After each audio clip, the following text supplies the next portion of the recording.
Le soir même du jour où il faisait ces réflexions réconfortantes, un incident faillit tout mettre à bas.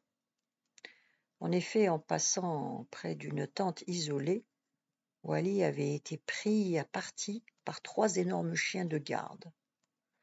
En se défendant avec son gourdin, il ne put empêcher un des chiens de lui mordre traîtreusement le mollet par derrière. Fou de rage, il avait pris son colt et abattu la bête. Les 2 autres s'étaient sauvés. Au bruit de la détonation, une vieille femme sortit, bientôt suivie d'une jeune arabe brune dont les dents brillaient au clair de la lune chaque fois qu'elle ouvrait la bouche. Aussitôt toutes les 2 se mirent à vociférer. Wally, qui ne tenait pas à attirer l'attention, offrit de payer une forte somme pour le chien abattu. Il fut aussitôt invité à dîner. La vieille s'excusa même de le faire dîner seul, les enfants étant couchés et les hommes convoqués à une corvée par un bachaga dont Wally n'entendit pas le nom. Il demanda à passer la nuit. La vieille lui remit une méchante couverture. Il donna en guise de remerciement à peu près tout ce qui lui restait de parfum.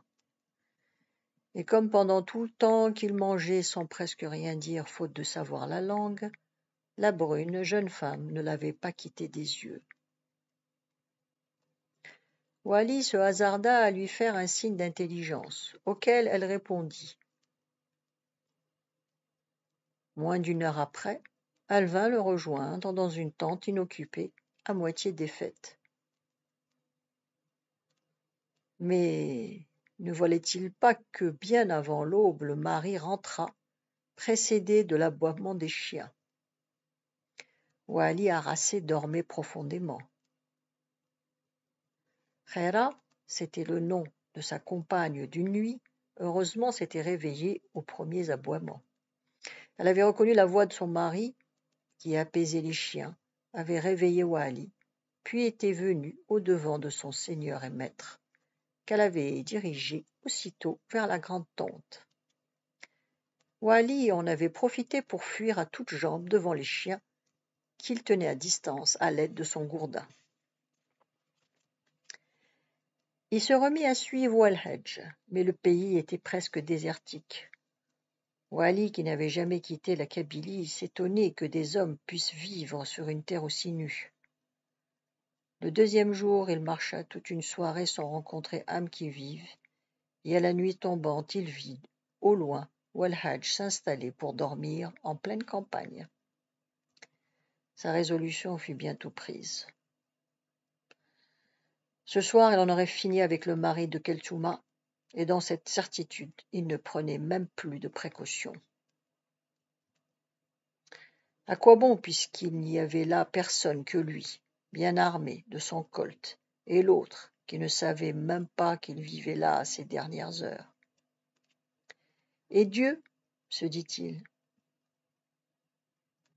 Wally. Bah, il sait bien, lui, qui nous a créés, que quand on mène une vie aussi misérable que celle de Walhedge, à cette heure, il vaut encore mieux en être tôt débarrassé. Il s'approcha donc sans même assourdir le bruit de ses pas sur le sol. Wally était d'autant plus pressé qu'il était affamé. Depuis la tente isolée où il avait passé la dernière nuit, il n'avait rien mangé. L'autre, qui était du métier, devait avoir pris ses précautions. Quand il fut assez près, il prit son colt, en vérifia le fonctionnement, l'arma. À ce moment, Walhedge prit une bougie et l'alluma. « Trop aimable, dit assez haut Wally. Puis, Walhedge étala son burnous crasseux à terre, fit sur une pierre plate de feinte ablution et commença la prière. Au nom de Dieu, clément et miséricordieux. Il était de dos. Au moment où il se prosterna, Wally prit son colt et ajusta. Là, dit-il. La ligne de mire passait juste au bas de la tête, sur la nuque. Je ne vais quand même pas le tuer juste au moment où il fait sa prière. Il reposa son arme. Un coup de vent éteignit la bougie. Sans se déranger, Walhadj continua sa prière dans l'ombre. Quand il eut fini la sourate, Wali l'entendit adresser sa prière à Dieu en kabyle. N'attise pas le feu qui brûle, mon Dieu, et fais que nos fils et les fils de nos fils n'aient pas à souffrir des fautes que nous aurons commises. Pardonne-nous et fais que nous pardonnions à ceux qui nous ont porté tort. Donne-moi de voir à la Mecque la maison de Dieu, afin que j'y lave le sang que j'ai dû verser pour sauver mon honneur.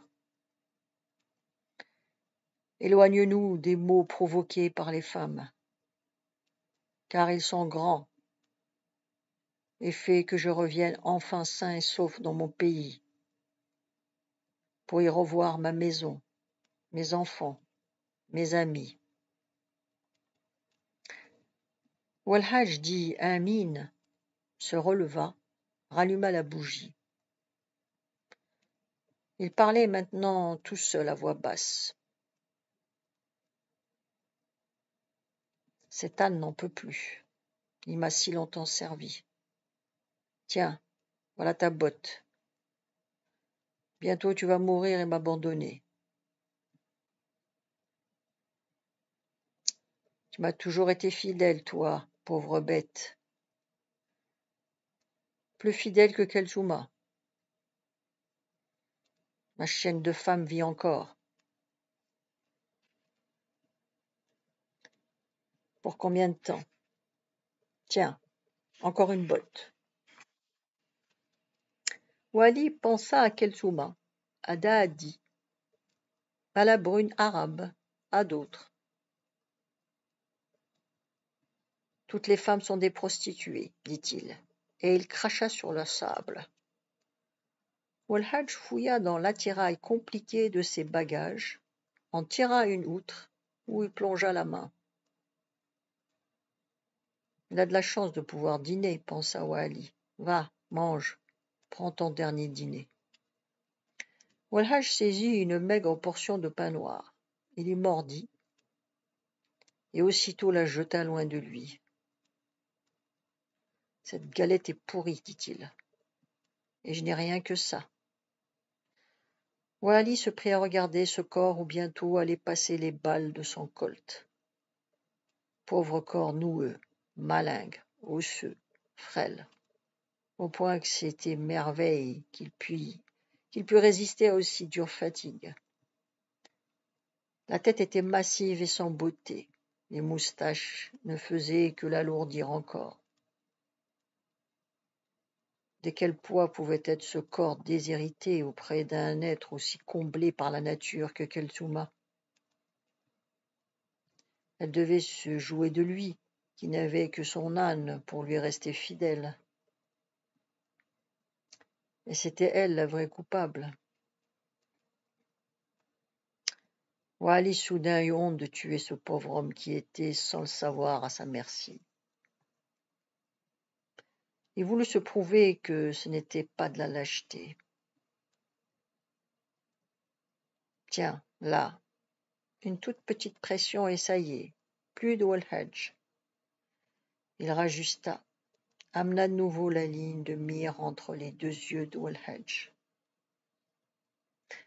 Il constata avec satisfaction que sa main ne tremblait pas et qu'il suffirait d'une toute petite pression. Walhadj arrangea son ballot, donna encore une botte à son âne, étendit son burnous et s'y enroula pour dormir du sommeil du juste. Quand il entendit sa respiration se faire lente et régulière, Wali s'approcha doucement, le colt à la main. Il arriva au-dessus de la tête d'Ouel-Hadj, le contempla un instant dans son sommeil, lui sourit, puis, aussi doucement qu'il était venu, s'éloigna. Le soir même, vers minuit, arrivèrent Sher Hamdan, Wali et 6 de ses camarades, venus présenter leurs condoléances. Ils étaient armés uniformément de colts chargés. Les camarades d'Wali repartirent aussitôt.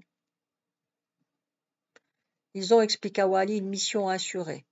Avant l'aube, il faut qu'il fasse parvenir à Tixirt, Bougie et Azazga un document très important. Ménèche s'étonna pour Bougie qui était très loin. Ce sera fait, dit simplement Wali, qui se refusa à donner de plus amples explications. Il détailla par contre longuement l'histoire d'Ouel-Hadj et d'Oumaouche. Il racontait cela comme un fait divers. Nul remords ne faisait trembler sa voix. Il parlait lentement, sans se presser, en suivant des yeux les volutes de fumée qu'il tirait de sa cigarette. L'honneur est l'honneur, conclut-il. Qui a tué doit mourir. Les femmes sont perverses, Ménèche. N'en crois aucune, pas même ta mère, qui ne doit peut-être sa sagesse qu'à ses vieux os. Mais la coutume, heureusement, veille, car où ne serions-nous s'il y avait encore dans notre montagne des hommes pour faire respecter la justice et payer l'injustice? Nous serions comme des Éromiennes et les Arabes. Tout nous serait permis. Ménèche jugea le moment venu de raconter à Wali d'abord la mort de Mokrane, puis le service qu'il attendait de lui. Wali, dit-il, ici tu peux nous être utile. Viens en aide à un opprimé, qui de plus est une femme sans défense. C'est un marché que Mdoul va conclure. Tu as connu Mokrane. C'était un rêveur. Mais il était de notre côté, tandis que Mdoul n'a plus rien gardé de l'honneur kabyle. C'est un Aromi. Ménèche savait que cet argument porterait particulièrement sur l'esprit du maquisard. Ménèche, dit Wali, méfie-toi des femmes. Elles tiennent de Satan. Mais pas celle-là. Toutes, dit Wali, absolument toutes. Ne crois pas ta sœur. Si elle te jure, par Hand ou Malek. Wali, prends conseil de la mère. Du reste, je ne te demande pas d'employer avec Mdo le dernier argument. Ménèche fit de l'index le geste d'appuyer sur une détente. Mais Wali, fais-lui bien peur, tel qu'il soit. Sois sûr qu'il comprendra. Wali visiblement essayait de voir clair dans cette histoire, comme dans l'autre, celle de Oumaouche. Il n'arrivait pas à décider de quel côté il est l'honneur. Comme Neige proposa, va demander à Laveh et fais comme il te dira. La suite demain. Vous pouvez vous abonner.